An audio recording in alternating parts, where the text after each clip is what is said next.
নমস্কার বন্ধুরা, আবারও চলে আসলাম একটা নতুন ভিডিও নিয়ে। সবাইকে সমাজ কিচেনে স্বাগতম। আর আজকে করব একাদশীর দিনের একটা রেসিপি। এটা আমি প্রায়ই করি, কারণ এটা হচ্ছে একদম স্বাস্থ্যকর এবং হেলদি, আর একদম পেটও ভরা থাকে।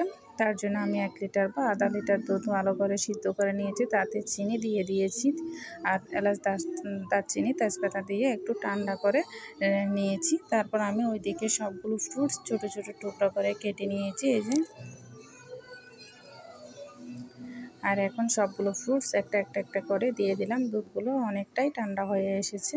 এই যে সবগুলো ফ্রুটস, আর আমি এখানে অনেক ধরনের ফ্রুটস নিয়েছি। আম, শসা, পেয়ারা, তারপর মিষ্টি আলু, বাদাম, আপেল, আপনারা চাইলে অনেক কিছু দিতে পারবেন, আঙ্গুর বা আনার। আর আমি এখন যে বাদাম চামড়া ছড়িয়ে রেখেছিলাম সেগুলো উপর দিয়ে ছড়িয়ে দিলাম। এবার একটু চামচ দিয়ে ঘেঁটে দিচ্ছি ভালো করে, যাতে করে সবগুলো মিক্স হয়ে যায়, ভালোভাবে মিশে যায়।